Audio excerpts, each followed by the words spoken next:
Hi, everyone. Thanks for joining us today. My name is Jason Whitehead. I'm the CEO of Tritons, and we're really glad that you decided to take a few minutes out of your busy day to join us for this webinar. Just a little bit about Tritons before we jump in. Tritons is an IT consulting and software adoption consulting company. We've been based in Washington, D.C. since 2006, and we work with two groups of companies. We work with software vendors to help them develop and accelerate the effectiveness of their customer success programs. And we also work with the organizations that are purchasing software to help them accelerate adoption and sustain it year over year. So we really like to think of ourselves as the glue that holds the buyers and sellers of software together. So in today's webinar, the title is, We've Got the Answers, How Your Customer Success Team Can Dramatically Accelerate Adoption by Your Low-Touch Customers. We've worked with a lot of organizations over the years, and we consistently get asked the question, well, what do we do about our low-touch customers? How do we address them? How do we meet their needs? And how do we do it in a scalable, effective, profitable way? And so many of our customers ask about that, but we thought it would probably be useful to do a quick webinar on that to share some of the guiding principles and the key issues and recommendations about it. So that's what we're going to do here today in 30 minutes or less. So thank you for joining us. I'm joined today by my co-presenter, Ms. Jen McLean-Rogan, who's the VP of Client Success here at Tritons. Before Jen introduces herself, just to tell a little bit about my background. I've been working in the software adoption space for over 20 years. Early in my career, I spent a lot of time helping to implement and support major complex systems, CRM systems, enterprise systems, all those kind of fun technologies. And what I consistently found is that getting the software up and running and live was relatively easy. Getting people to use it and keep using it effectively year over year was a major challenge. And that really became my passion area and the focus for Tritons, which is how do we help organizations accelerate and sustain effective adoption so that they achieve the business outcomes they want when they purchase the system. And that really is my background. I've worked with a lot of organizations and really excited to see how the industry has really grabbed hold of the adoption issue over the last few years. And with that, I'll turn it over to Jen so she can introduce herself. Good afternoon, everyone. I'm Jen. I am the Vice President of Client Success here at Tritons. I've been in the IT, user adoption, and customer success field for almost 20 years now. My educational background is in business administration and organizational development, which has served me very well in helping organizations identify and overcome the barriers and pitfalls that often get in the way of incorporating new software into daily routines and, more importantly, gaining value from technology. So for today's webinar, if you're like most SaaS vendors, a common problem is lacking the resources and capacity you need to get and keep your low-touch customers happy with your product while trying to juggle a million different priorities, while trying to drive adoption of your product, while trying to reduce customer churn. Perhaps this sounds all too familiar to you. So during the webinar, we'll start by talking about that pressing adoption problem that most vendors need to solve. Then we'll tell you what you need to do to solve the problem. And lastly, we'll conclude with telling you about our out-of-the-box solution that we just launched that gives you everything you need to get and keep your low-touch customers happy without you having to develop or deliver anything. All right, let's jump in. So I think the first section here is really what is the problem that we're trying to solve and why are we here? And the key issue that we find is for so many software vendors, 80% of their revenue comes from 20% of their customers, the typical 80-20 rule, but they're still left with the question, well, what do we do with this critical mass of customers that maybe are only 20% of our revenue? And the challenges that they're facing is that they're typically a little bit smaller, they're early in their relationship, but over the customer lifetime value, they really are a critical revenue source for a software vendor. And the challenge becomes, how do you help deliver effective customer success services to them that actually drive adoption and ROI so that they renew? And how do you do it en masse? And how are the needs of a low-touch, smaller customer different from our high-touch, premier customers? And the approaches that you need to take are very, very different. So what we want to talk about today is what are some of those challenges with low-touch customers? How do we get them to renew so they get the business value that they need and adopt? And really, what's the right approach for them? So that's why we're here. When we look at customer success, really there's sort of two key components to this. And the first one is, how as a customer success team do we manage our accounts? And the other piece is how do we actually help drive adoption? So let's take a closer look at what's involved in those. When we look at managing accounts, when we talk with our software vendor clients, they say, look, we do quarterly business reviews. We have a certain account management function. How do we drive renewals? How do we go through that account process? How do we help with the upsells? How do we make sure that our clients are getting the support that they need, whether it's from the customer success team or the technical support team? Overall, how do we make sure that this customer account is taken care of so that they renew and so they expand their accounts? And typically there's also a component of, as we have new releases, how do we share our roadmaps and how do we make sure that they understand where they could buy more of our product and services to get extra value from that. And that's really where a lot of customer success teams feel very comfortable and where they usually start, because that's some capabilities that they have in-house and they've done some form of that for many, many years. Where we find that they're really struggling is that other critical piece is, well, how do we drive adoption? What does that even mean? And for us, when we look at adoption, it's like, how do we actively facilitate our customers in using our software? How do we make sure that they're accelerating their onboarding so they get value very quickly, so that they see the value in their investment? And then how do we keep them getting that value year over year so that they renew? How with their end user communities can we make sure that users are logging in on a daily basis and incorporating regular system use into their daily work practices, and doing it for the sake of making sure that people are using the system in a way that generates ROI and business value for that buying organization? Because as we've seen many, many times, if people don't adopt the software, they don't get the value that they expect. If they don't get the value, they don't renew. So the root cause issue that many customer success teams need to figure out is, how do we drive adoption for our customers, and how do we do it in scale for the low-touch customers? How do we do it in mass for them? And from working with clients over the past 10 years, we know that most SaaS firms are great at managing their account relationships, but just not so great at driving adoption, simply because they don't know how to do it. It's not their core competency. It's not their area of expertise. They probably don't have the skills and experience that they need to do it well. They don't have the training, the methods, playbooks, tools, and templates that they need to do it quickly. They can't scale it effectively to meet all the needs of their customers, the small organizations right up to the large enterprise customers, and most can't afford the time, the effort, and the money that it takes to build the capacity to drive adoption.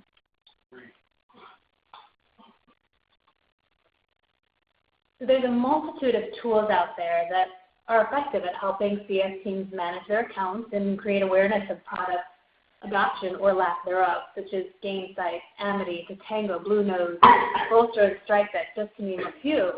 But surprisingly, Jason, there aren't a lot of tools directly aimed at helping CS teams and their customers take action to accelerate adoption, value, and success with software. Absolutely. And these CS automation tools, they're really good at what they do, and they do deliver tremendous value both to the software vendor and to the client organization, but it does primarily be around those account management tasks that we've seen and the things that are easily trigger-based and data-driven around that, where they really seem to not feel that need as much as around the adoption, the organization, the behavioral piece that comes with how do you get people to use the system as part of their regular workflow on a day-to-day basis.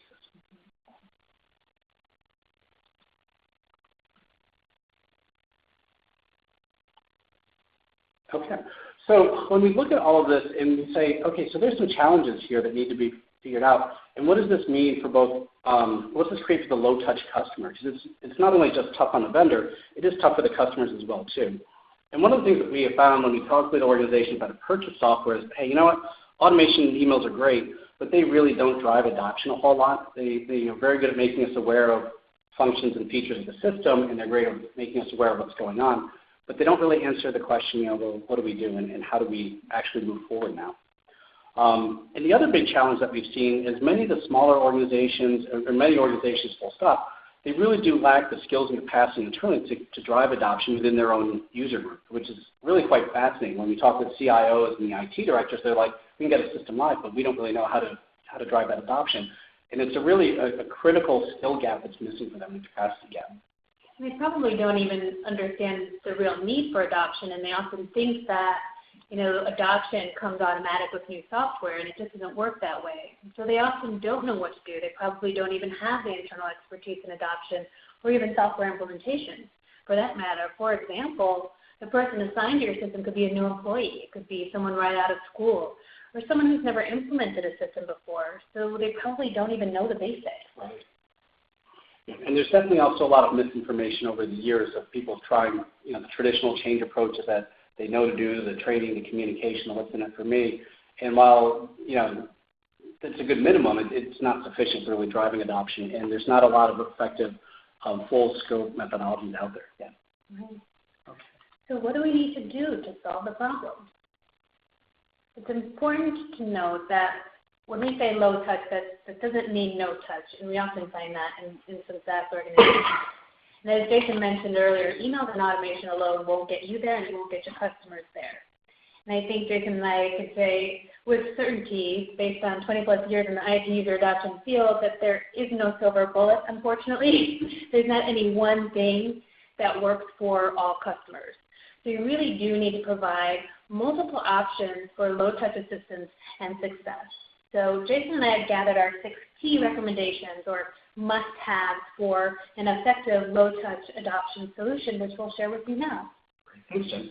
And the first one right out of the chute is, as we talked about earlier, where possible, separate the account management function from the software adoption function. When we talk with customer success teams and we see where they're going, we look at the roles and responsibilities involved in account management versus adoption, and the tools and the processes and the skills that you need, they're very, very different.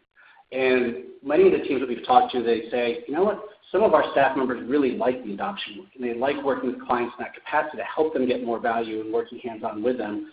And the other staff members are like, I don't know how to do that, I'm not comfortable with that, but I'm really good at the account management piece. I'm really good at helping with the roadmap and helping to make sure their issues are resolved.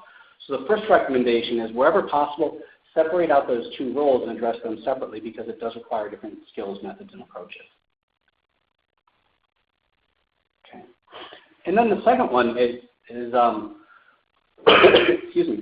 phasing your low-touch adoption solution based on where your customers are in their relationship with you and your software. And when we work with customers to teach them about user adoption methods and processes, one of the things that they're really surprised to learn is that you should be doing adoption work even earlier than they typically are. And from a customer perspective, even during the buying process, they need to be thinking about their adoption plan and how well a system can be adopted. And then once they've made that purchase, before the system goes live, there's a ton of work to do to actually plan out your adoption strategy and approach and to understand what are the challenges you've got to overcome. And then actually, as you move into the going live phase for that first 9 to 12 months, there's a different host of activities that your customers should be doing to drive adoption and accelerate it right out of the chute. And then year over year, their organization evolves and needs change. They've got to make sure that they've got different activities there. So really, your adoption solution needs to make sure it can go with them in all those different phases. And then the other piece, from a software vendor perspective, part of the key reason you're doing this work is that the customer is both getting the value that they need in order to renew, but also becoming aware of the value that they need. So you've got to time your adoption activities to make sure that they're becoming aware of that value and they're creating it before each quarterly business review, so there's activities that make them feel this has been a success, but most critically, before they make that renewal decision. And Jen, we've seen this many times, that the renewal decision gets made long before the vendor understands what that decision is, and then it gets communicated to them. Your adoption program needs to make it such that when they're in that decision-making process, they have the information and awareness of the value they're getting to make sure that they make the right renewal decision. So true. And the third key recommendation is address your customers' needs by making sure your low-touch adoption solution is relevant. It's helping them do what they can't or won't do for themselves to be successful with their product in their environment. It needs to be results-oriented. Base your solution on proven adoption methods that focus on long-term, sustained adoption, and of course, ROI. It needs to be simple and easy to digest bite-sized chunks to avoid overwhelming customers. Also needs to be easily actionable. Provide some time-saving tools, samples, templates, checklists, anything that will be easy for them to easily execute. Be cost-effective and be both scalable and effective in a one-to-many environment. And of course, be available immediately. Customers need this now, and it needs to be available on demand 24/7 to support global customers in different time zones, to support clients working on different implementation schedules and timelines, and to support clients with different employee schedules and work preferences. Absolutely. And I think one of the important things to keep in mind is that's a lot, and that's a lot to ask and say, wow, how do we do that? How do we make that happen? And keeping in mind, as a customer success organization and as a software vendor, your CS team and your CS service needs to be profitable. You can deliver a lot of great value to your customers, but do it in a way that is so cost prohibitive that it doesn't make sense to do it. And we've done webinars before on how to do customer success as profit center and how critical that is. But trying to figure out, as you're building your CS or adoption approach and your CS approach, especially for the low-touch customer, is to make sure that it makes sense to deliver what you can potentially provide. Mm-hmm. Which I think brings us to our next one. Jen, you mentioned this before too, is that there is no one silver bullet. And with low-touch meeting, or it's low-touch, not no-touch, there's got to be a variety of things that you can do to help layer on to customers the support that they need. And, when we go out and talk with customers that are buying software, and when we look at especially how cloud software is purchased and implemented these days, it's very different than it was 10 years ago. People are trying before they buy in big groups. They'll buy small amounts and get started on pilot projects and then expand. And what we're finding is that a lot of customers, either they're small organizations or they have a small budget for their initial go-live, and then they've got to scale up. So they're like, we can't afford big consulting engagements like we used to be able to. We can't afford the time. The software can go live in 2 to 4 weeks. You can barely set up an engagement before in that time frame. So what do we do? And what we've actually found is that as you're working with customers, provide them the tools that they need to help themselves, but then give them different options as well when they need it. So online communities that are expert-led and driven that really can guide them through what they can't learn on themselves, and a chance to ask questions and learn from their peers. At Tricons, we've also brought out micro-consulting engagements. We have a lot of requests that say, hey, we don't need a big project, or we love it, but we can't do it right now. But we would love just a few hours of your time here and there, and we'd love to be able to call you whenever we have a question. Very focused, very tight. Micro-consulting is really, I think, going to be a growing change in the industry, and it really can be very effective. And frankly, if you can't add value to a customer in a 2 to 4 hour micro-consulting engagement, you probably shouldn't be a consultant. So that's part of where it's going. And then the other piece is you will have some customers that, especially as their account matures and as the lifetime value as they grow and they want to consume more of your software, they're going to have more complex needs. And they may need more advanced training, they may need more advanced consulting, either because of the depth of help that they need, or they've got some expertise, but everyone's busy with their day job, and suddenly it's like, okay, we just don't have all the staff that we need to do. It needs to be done. Can we get some extra pair of hands? Who can help us with that?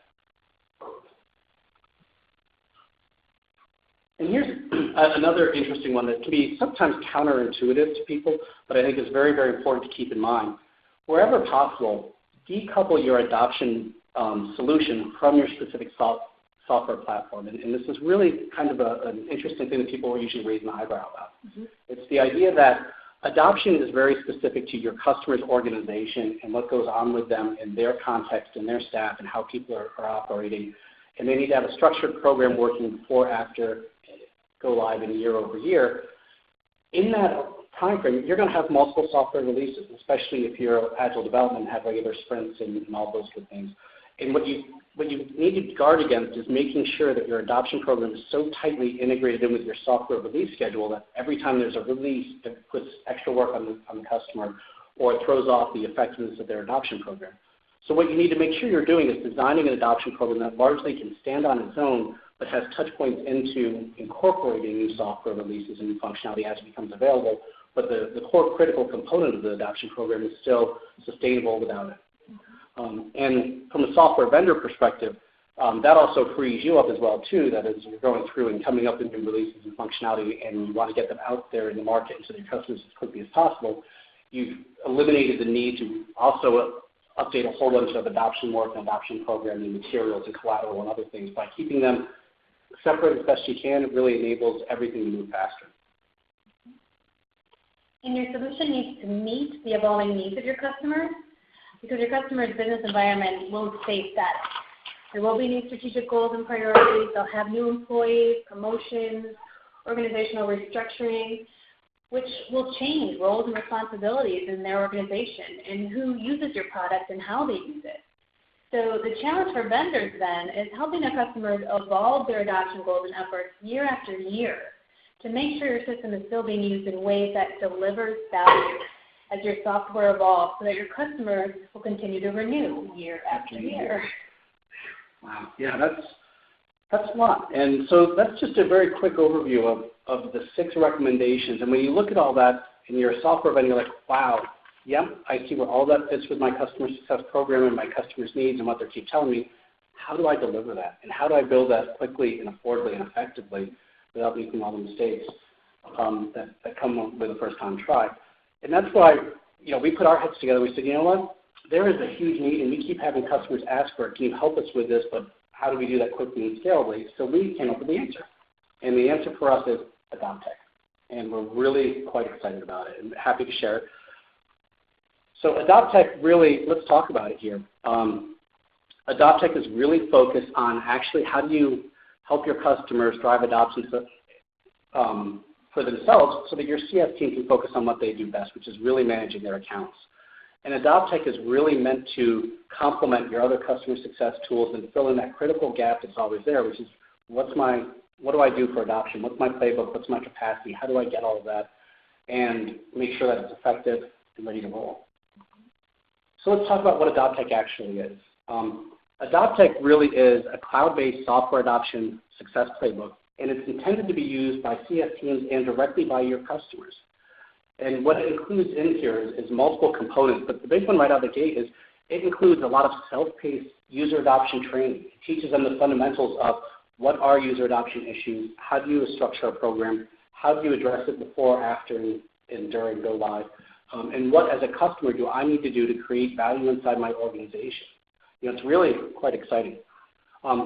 So on top of that fundamental knowledge, and it's based off of the training courses that we've delivered to multiple clients over the past 10 years, we've layered into that what are some toolkits and templates and really focused, targeted instructional videos to help them take action and apply that. And how do we put all that stuff into motion for them? And how do we make it such that customers can do what they couldn't do before and do it quickly and confidently?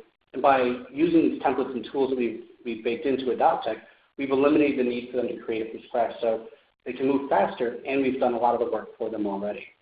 And I think the other piece here that we said is, we've been doing this for over 10 years with a wide variety of clients, and we've seen what works, we've seen where clients struggle, and we've seen where there's things that get in the way, and we've really found out what's most effective. And we've tried to bake all of that into AdopTech, and we've also called out what are the things that many people try to do that aren't going to be effective to prevent that problem.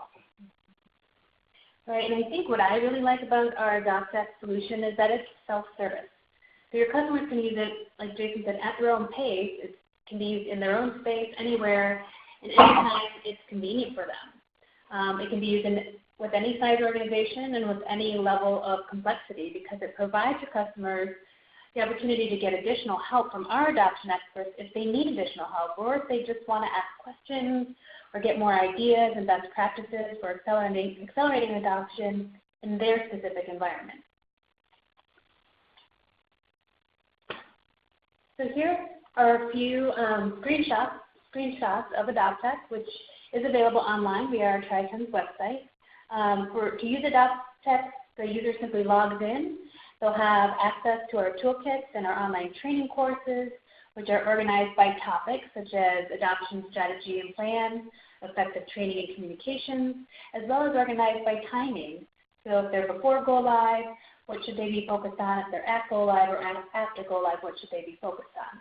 So the combination of these toolkits will give the user everything they need to know and do to get results. It's our no-fail formula of knowledge plus action equals results to make it very easy for you and your customers to succeed in driving adoption and getting that value from your software. Yeah, absolutely. And what I really like about it is, the way you guys designed it, the way the team has built it all up too, is, it's the instructional videos, you can watch them on your phone. And the toolkits, they're small, digestible chunks so people don't get overwhelmed. I was standing in line in the grocery store the other day, and I was just reviewing some of the content, and I was watching one of the videos, and I'm like, wow, I can stand in line, instead of being bored or surfing the net, I can actually think about this stuff and work through things. And it's so critical, I think, to the way that people want to consume information these days, that they want it on demand when it's convenient for them, whether it's standing in line, whether it's sitting on the couch, whether it's sitting at their desk. It's really very flexible and user-friendly in that regard. I think you touched on an important point of the timing. We're all so busy. We have 5 minutes here and there, but we don't have an hour. So we purposely organized and built these courses to be 10 minutes at most. Some of them might be slightly longer, but for the most part, instructional videos are 5 minutes at most. It gives you the opportunity to log in, view something, be done with it, move on to the next thing. Absolutely.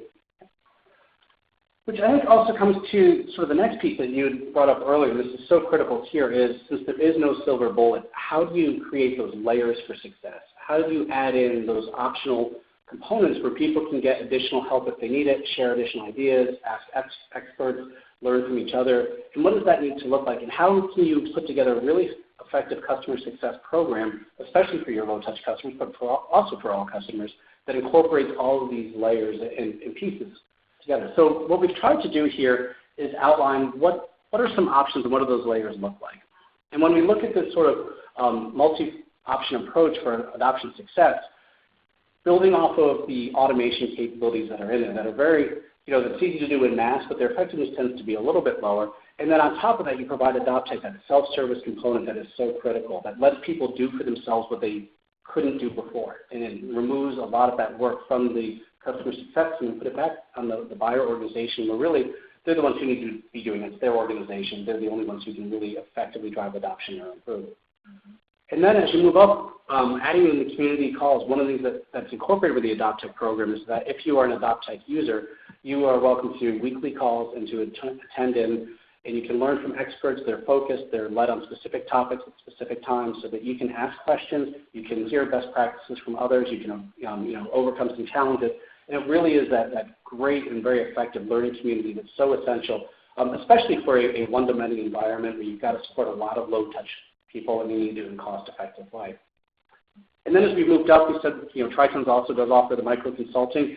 And what we've done here is we've incorporated touch points into AdopTech so that your customers can find out, wow, I can ask an expert for just a couple hours on this one topic where I'm really struggling. How do I get executive buy-in for this program? How do I overcome resistance? How do I do those sort of things? And it's really, really critical to make that available to them fast and easily. We actually have over 100 accelerator topics already. So you mentioned a couple, Jason. Some of the other ones that I think are really effective and popular are how to help managers drive software adoption within their teams, and how do you monitor and measure adoption results. And the list goes on and on. But these have been really effective for people for short periods of time to get the exact information they need to know on a specific topic. Absolutely. And, I think for some of those, too, if I'm a software vendor and I've got a couple of customers that I think are at risk, I can say, hey, have you taken the one on Project Rescue? Have you reached out to take the accelerator on whatever challenge we may have, onboarding new employees, or how do I overcome adoption issues in the case of a merger or a layoff or things like that. Really, it's just another tool in the chest that your customer success team doesn't have to take any of the work, but they can get the customer to solve their own problems so that they get the value, so that they renew. Mm-hmm. I think and then finally the last piece is obviously as customers get more complex and as they expand and grow and they have additional needs, some of them will need that full service help and need the deep adoption expertise, whether it's training, whether it's consulting, whatever it is. Some organizations do need that. And what we found as we've developed AdopTech here is it really is meant to serve all your full range of customer segments. So for your low-touch customers, the combination of the automation that you probably already do, the AdopTech system and the community calls, that really is a very effective layered one-to-many low-touch scalable approach, which is really exciting. It obviously no approach is going to be as effective as the high-touch approach, but that's not always profitable and cost-effective. It can be overkill, but this really will move the needle quite effectively for a large number of low-touch customers.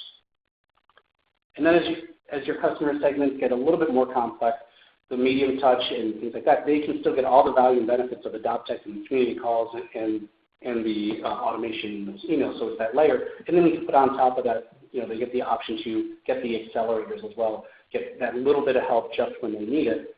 And then really as you continue through, when you look at your high-touch customers, they may very well need the full suite of services, but what's really helpful is that with the AdopTech system, they can do a lot of the key work for themselves right up front, so it does make it faster, easier, more affordable for them to actually get the full suite of services.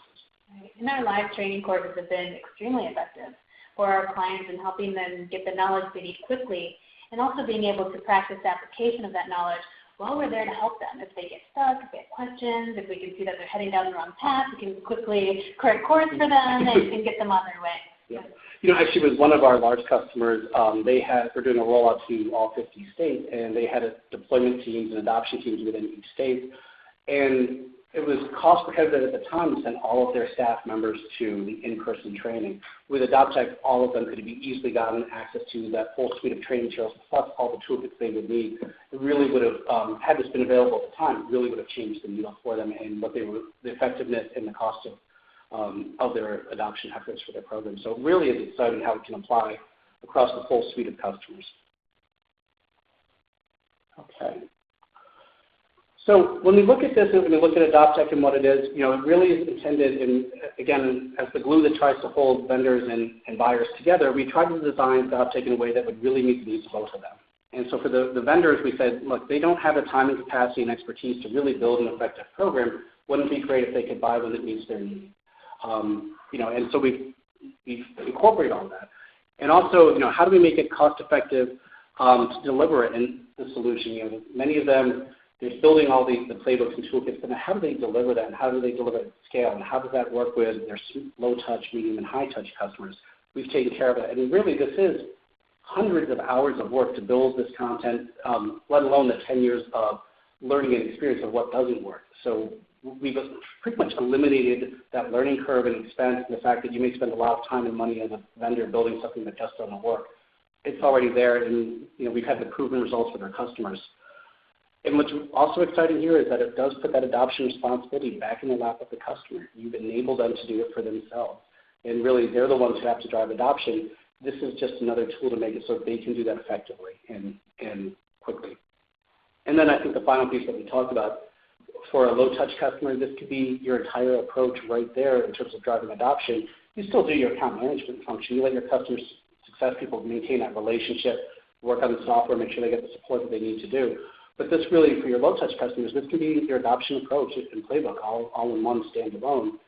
And then as you move up that spectrum to medium touch and high touch, you add the additional layers, and this becomes that foundational element that allows them to do more faster, cheaper. So it's really exciting from a vendor perspective that it does meet that full suite of needs. It's also exciting from a customer's perspective because it solves that core customer problem, which is how do I drive adoption and achieve value and success with your software? We do this by giving them the knowledge and the tools that they need all in one place. It reduces the time and effort to onboard users, including new users, as their organization changes. And it provides access to adoption expertise and support when they need it. And of course, it's based on adoption methodologies and strategies that really work and are easy to execute. Absolutely. Great. Okay, well, I see that we are out of time, so we want to try and just briefly go over some of the challenges that people have with low-touch adoption and go through what are some of the solutions and tell you a little bit about AdopTech that we think will be very, very helpful. And I'd like to extend an invitation. We are doing some regularly scheduled public demos on February 20th at 2 p.m. and February 21st at 11 a.m., both Eastern times.